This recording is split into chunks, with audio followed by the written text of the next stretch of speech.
Boardroom Bound, Episode 57, Why a Strategic Planning Expert is Essential to Board Success, with Gina Luna. I have found that everything that I have done in my business life and frankly in what I'll call my civic leadership life, all those experiences have been valuable and translate into something that I can use or apply in working with public company and private company boards. Hello, and welcome to this episode of Boardroom Bound. My name is Alexander Lowry, and this is the podcast dedicated to intentional leadership in the boardroom. My goal is to give aspiring and existing directors the tips, tactics, and strategies necessary to transform your confidence and build a successful career as a board director.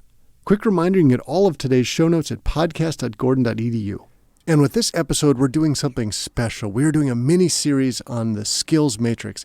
This is something I really want all of our audience to understand because this is how boards fill their seats. They're evaluating who do we have today, what are the skills, the expertise, the competencies, and who do we need for the future to fill those next few spots. So what I want to do is introduce you over a series of several episodes to some good friends of mine who are specific skilled people and understand how those map back to a board who'd be looking for them. And it's directly translatable for everybody who thinks about how do they build their own position of authority, become known for something in a niche, and then figuring out what boards does that fit with, and therefore go out and do the right networking to land the board seats. In today's show, we're speaking with Gina Luna.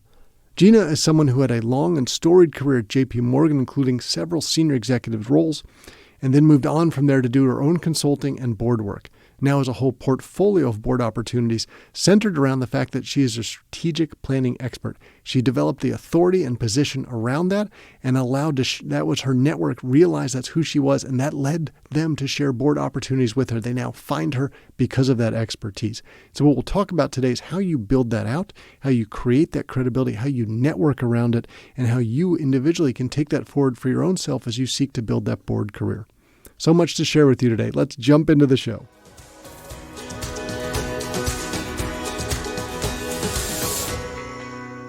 Gina Luna, welcome to the Boardroom Bound podcast. Thank you for having me. Thrilled to be here.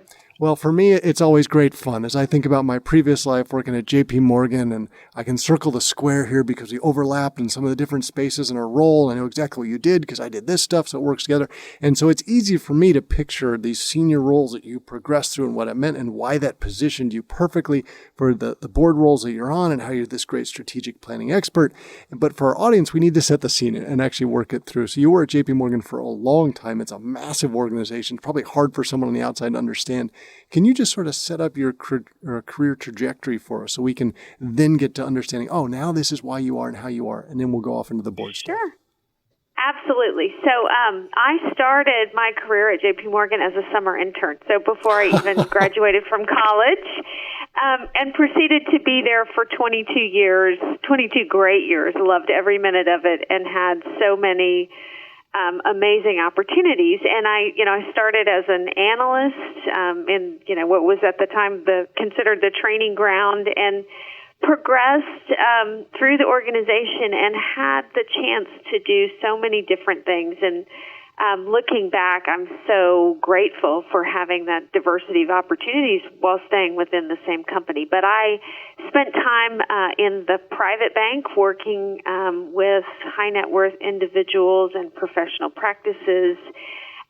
Spent time in the entry running and recruiting for the entry-level training program, so analysts and associates, and helping them find their way in the firm, and then spent time in the investment bank in a chief operating officer kind of role here in Texas, and then time as the chief marketing officer for a commercial banking business across the country. And then ultimately, the last several years I was with JP Morgan, I was the chairman of the Houston region and running the middle market and commercial banking business here. So, again, I was so fortunate to have lots of varied and deep experiences all within the same firm. And I, looking back, all of those different things I did really did prepare me well for helping companies with a host of things, including serving on boards. And I think for someone on the outside who isn't familiar with JP Morgan, let me just set the scene for a minute. You're talking about 250,000 people. So this is a battleship and it does not turn on a dime. They do anything you could basically imagine in financial services and pretty much do it very well, like sort of the best of the best. So it's a really good proving ground. And I think anyone who's been in the business world and certainly has interacted with JP Morgan would understand that. So someone who'd had a long career there, storied career, had been successful, has a cachet about them, right? And as we think about someone who wants to be in a board role, having that as your background is probably a really good starting point. So then, Gina, perhaps you can talk us through, I'm sure during some of your maybe later days at JP Morgan, some of your senior roles, you're probably getting approached by organizations, certainly some of your local nonprofits. You maybe are beginning to think as yourself, okay, how do I take my brand as a strategic planning expert and take this forward and get to boards in the future? But maybe you can talk us through that. When and how did your board career start? Mm-hmm. Well, in my role as the chairman of the market for Houston, I represented the bank, if you will, on a number of nonprofit or civic kinds of leadership roles, many of which were boards. So an example of that would be the kind of business organization in Houston is called the Greater Houston Partnership, and by virtue of our membership and our position, I served on the board as the representative of JP Morgan Chase, and then ultimately chaired that board, which is a board of about 120 of the most senior business leaders in Houston. And so that's the biggest board I have ever heard of, apart from Congress. I've never heard of a board that big. Yes. And it is quite functional and active as a board, but it's the business leaders of the community, and doing things like that, serving. I've since I've left the bank, but I've served on a very large hospital system board. Again, that's considered a nonprofit, but both of those are run very much like a business board or a corporate board in many ways. And so I think those kinds of experiences prepared me well for the aspects of board work that maybe I didn't see so much in my business experience interacting with boards. But I have found that everything that I have done in my business life and frankly in what I'll call my civic leadership life, all those experiences have been valuable and translate into something that I can use or apply in working with public company and private company boards, whether it's understanding risks or the importance of a strong business community. I just find that all of those experiences and relationships prove to be useful and valuable in the next set of experiences that I've been able to participate in. And for our audience, some who are sitting directors, perhaps early going, what did I get myself in for? How do I become more successful here? And others who are thinking down the road, whether it's a month, a year, whatever it might be, of, I think I'm ready. How do I get on a board? Part of it is building that reputation, having a position of authority. Now, clearly the role that you were in gave you great connections across Houston, if not all of Texas, and the opportunities to grow and develop in that space. But we also talk a lot in the show about you're hanging your hat on something that you're an expert on. You want to be the authority, so people are coming and seeking you out. So strategic planning expertise is probably one of multiple things that they hang your hat on. How did that work out in your board role? Were you proactively taking that out to opportunities saying, this is the value I can bring? Or were they finding you based on your reputation saying, we need that skill set. We trust you. We know you're wonderful. Please join us. Well, I think it's both. When I left JP Morgan and knew that one of the things that I wanted to do was to participate in board work, people don't necessarily assume that. So there is this element of letting people know that that's something you're open to and interested in. And, you need to do that so that you're top of mind when they're thinking about adding a board member or replacing a board member. But I also think there's certainly this element of people who have known you and worked with you in other capacities, and that gives them comfort and confidence in recommending you for a position in the boardroom. I know that people get added to boards through a recruiting process. But in my experience personally, and with so many people that I know, it is generally at the recommendation of someone who knows you pretty well or has worked with you, and is recommending or endorsing or supporting you for that position. And, as someone who now sits in the boardroom in the same way, I very much take seriously that opportunity to recommend someone for a board seat. And so you do want it to be someone that you feel confident is going to do a good job and, be mindful of the constructive and productive dynamics of the boardroom. And so I think you can't underestimate the power of that personal endorsement of someone who's worked with you before. And I think that makes absolute sense, because if you only have a few meetings a year, you have a lot of stuff done, there's time in between meetings, you have to get so much done, etc. You need someone that you trust, you work well with, that will embody the organization ethos and be effective. So someone who's been there and done that with you on the sidelines is someone who can be your advocate for it. And I would love to hear your perspective as a sitting member of a nominating and governance committee, what that's actually like, because I'm sure there's an assumption for a lot of people that, if I were to put someone forward and it works out, I look good. Same way, if I put them forward and they look like a donkey, I look like a donkey too, right? So tell us what that's actually like inside the committee. Well, I think that's exactly right. I mean, all of us who value our relationships and our credibility are very careful about recommending people for anything, right? You want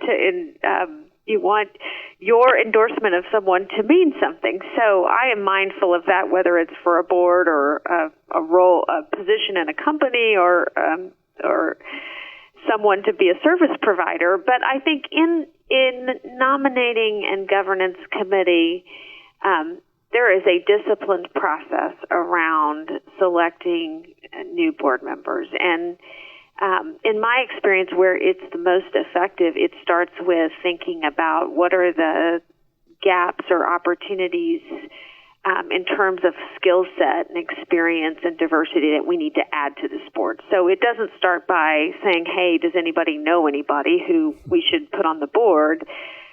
It starts as a much more thoughtful conversation around what is the skill set or experience that would be additive to our conversations, and what are we, when we look at the diversity of our board, for example, and I mean diversity broadly, diversity of experiences, of background, of geography, of gender, of ethnicity, what would make us better?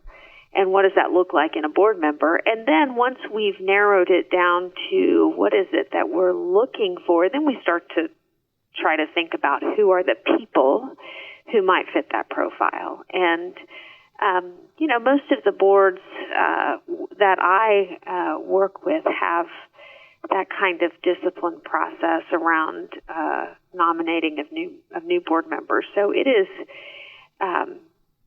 beyond coming up with a group of people that you want to consider, that's when the real work begins, and then, vetting them and determining who's really going to add value and be a productive member of the board. So it's a process. By the time a selection is made, I feel like the responsibility is shared, not just the person who originally put the name forward.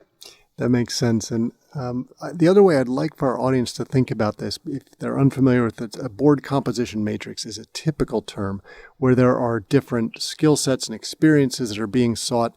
And it's very common for a board to have names against frames of who on their board fills these roles, to what degree do they fill the role, maybe how long they've been there, whether it's their first year or their ninth year when they might need to be replaced for retirement reasons. And they're literally thinking through for each opportunity, what do we need to bring? And maybe it's a brand new skill set. Perhaps they've never had someone from cyber expert on it before, but now that's very important in their industry and they should think about it. And all of these things can add up for a candidate to be a good fit or not. And I know for many people, they're thinking, well, some people say, you just be really good generalist at everything. And unless you have amazing connections on the board, and please tell us what your experience is on the nominating committee, that's generally not what's going to get you over the hump. You have to be known for being one or two or three different sort of authority positions so that people can say, I see how you fit in and you add value. Is that how it works? You're sitting on the nominating committee for a public company board. How do you guys go through the process? I think so. I mean, it is certainly, I think it's safe to say it's not enough to just be a recognized smart business person and well-liked. Boards are, in my experience, much more thoughtful and strategic around using those precious board seats. And so generally, there are some very specific skill sets or expertise that they're looking to fill in an empty seat. And so I do think that, for example, being considered a financial expert so that you're able to serve on an audit committee is something that makes you, may particularly distinguish you or differentiate you from other candidates if that's what that board is looking for. That you may be a financial expert and they need a cybersecurity expert. And so no matter how great you are, you're not going to be that person. And so I think as potential board members, we all have to recognize that. It's just, it's fortunate when you're the person that fits the profile that they're looking for. But just because you don't doesn't mean that you're not an attractive board candidate in another situation. Absolutely right. And let's use yours as an example. So one of the multiple ways that you're positioned as a strategic planning expert, for example, the company that you run now, probably your LLC that you use all of your business through is Luna Strategies, right? So clearly that is a part of it, how it comes forward. I know you're working with organizations on their growth strategies in different areas.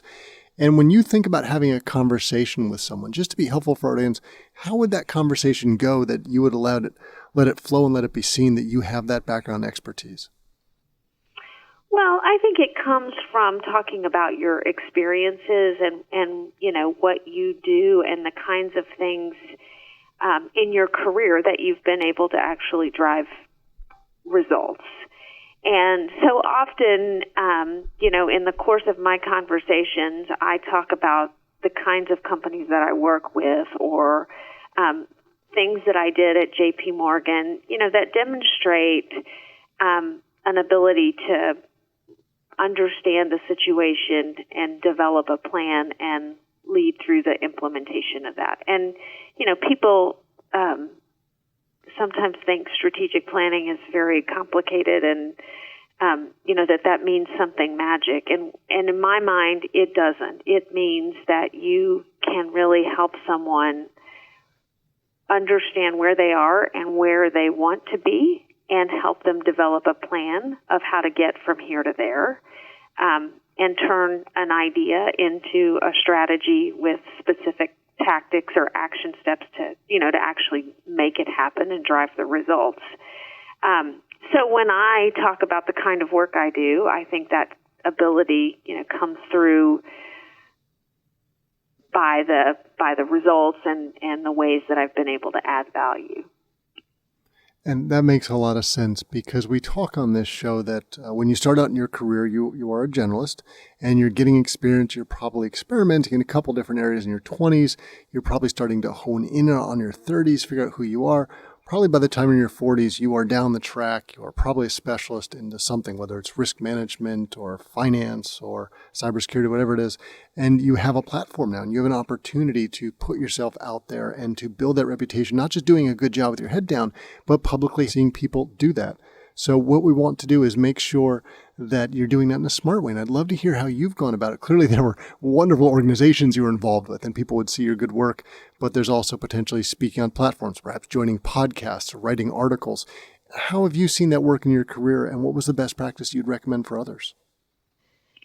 Well, I always, my first choice is when I have the opportunity to work with someone or, with a group on something meaningful and other people have an opportunity to experience that and honestly, they become the spokesperson for you. And so that's always the first thing that I think about is always doing a great or an exceptional job driving results making things happen, taking initiative, being a leader, and people recognize that. And then, if you do that effectively and have the right opportunities, you don't often have to say a lot because actions speak louder than words.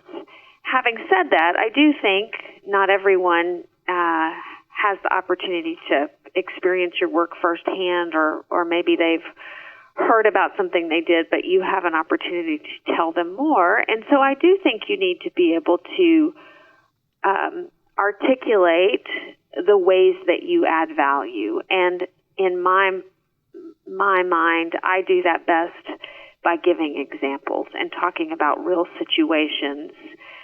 That's just more comfortable to me because it's a bit more factual and real than just platitudes about I did this and I did that. That's just not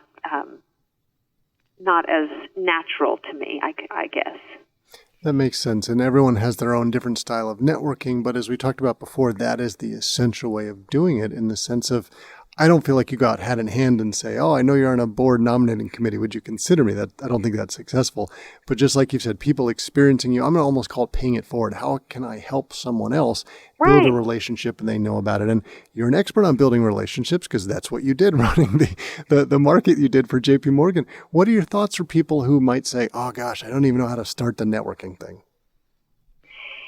I think I would tell people not to think about it as networking. When I was at JP Morgan and it was time to go out and make calls on prospects, I think people that I worked with, bankers, often found that intimidating. And I would say, listen, don't think of it as a prospect call. We're just going out to get to know this person. We think they're interesting. We want to understand something about their business.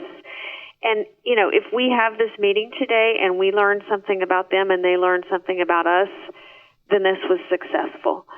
And, so putting that slightly different spin on it, not so focused on I'm trying to accomplish something like building a network or getting a board seat, but I want to get to know this person. I'm genuinely interested in what they do, and perhaps in the course of that conversation, I'll have the opportunity to talk about what I do and get acquainted with this person. And so I think if you take that mindset, like I'm just trying to get to know this person and potentially develop a relationship and look for ways that I might be helpful to them, then it's a little less intimidating and, frankly, probably creates better relationships and is a bit better rapport. If you just are genuinely thinking about, getting to know someone, and I wonder if there's something I could do to help them. And it's amazing how that translates into opportunity. I think that makes sense, and it takes a lot of pressure off of the situation. And maybe you can encapsulate some of those examples for us. So as you left JP Morgan, you began finding other opportunities. Clearly there was a lot of advisory board work that you do, but there's the board of directors role you have for a private company. There's Tetra Technologies, the public company you're on the board of. Can you give us a sense of how you went about networking to get those opportunities? Maybe they came directly to you? Well, and I laugh thinking about the ways that different opportunities have come to me, because it's often like from the last possible place that you would think. I can think of many times when someone, asked me if I'd go have coffee with them, or they wanted to meet, and famous last words, I'd like to pick your brain. Yeah. And often if I'm honest, I would say I was doing that, one, because I was being accommodating, or I was, willing to, as I said, get to know this person. And sure enough, a conversation goes a direction that you never anticipated, and pretty soon you're talking about a real interesting business opportunity. And again, I think I would have those conversations and share my ideas or my experience with somebody about, how to pursue an opportunity, or how to think about a career change they were making, or an acquisition they were considering, whatever the topic. And I was just having a conversation with them and telling them what I thought. And maybe that conversation turned into 5 conversations. But at some point, they were asking me to engage with them in a different way, in a more formal way, in a more business-like way. Either would you join my board, or can I hire you as an advisor? And, oftentimes those turned out to be great opportunities. The individuals who I believe strongly endorsed me to be on the public company board that I'm on, one was a client from my days in banking, and the other was someone who I was on a nonprofit board with. So I had the opportunity to work very closely with them in different capacities. And when they had an opportunity for a place on their board, they thought of me. So I think the point is you never know. Yeah. Be at your best and trying to add value in whatever capacity that you're in, and you just never know where that opportunity is going to come from. And I think that's clear, doing, as you said earlier in the show, being excellent at everything you do, building relationships naturally, and the opportunities will probably come from there. But I know it's more than that. There's preparing, and I know we were talking before about how you love reading and you do so much of that. You were talking about Team of Rivals as a book that you recommend for people, and I'd love to hear a little bit about that. Well, I love reading biographies. I think more than reading business books, I like to read biographies about people that I think are either exceptionally good or exceptionally bad leaders, or are in have been put in very interesting situations. And I loved. I had a very high level understanding of Abraham Lincoln until I read Team of Rivals, and I just thought it was such a great example of so many of the business concepts we talk about today. Surrounding yourself with incredibly smart people who had very different views than you, and talk about servant leadership and being just so humble, but strongly convicted. And so that's an example of a certain kind of board, if you will. I mean, that was his cabinet, served as his advisors. I also get completely different perspective. I loved the book called Bad Blood, which is a fairly recent bestseller, but you read that and you just have this, it's such a wake-up call for those of us who sit on boards to think about, would I have asked the right questions? Would I have, could this have happened to me as a board member? And so, anyway, I do love to read and find that those kinds of books tend to be very educational and thought-provoking when you put yourself in that situation of responsibility.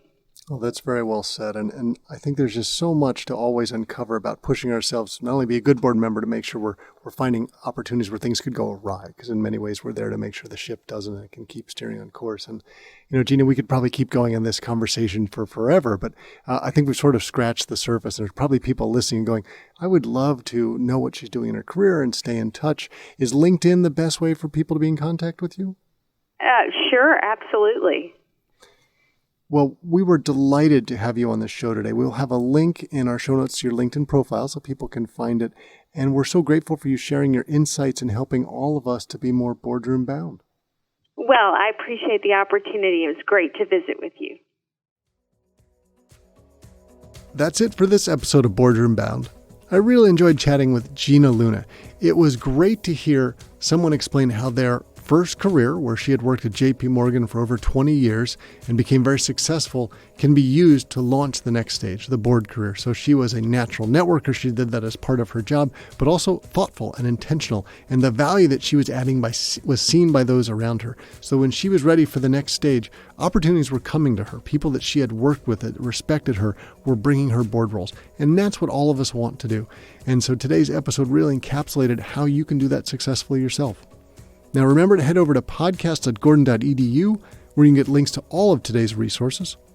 And also know just how important it is the Boardroom Bound team and I that we are thrilled to be bringing to you this sort of quality content because we want to be your go-to podcast for all things that connect, prepare, and empower you to land a board seat. Now be sure to subscribe to this podcast so you don't miss any of the high-quality content we're bringing to you every Wednesday.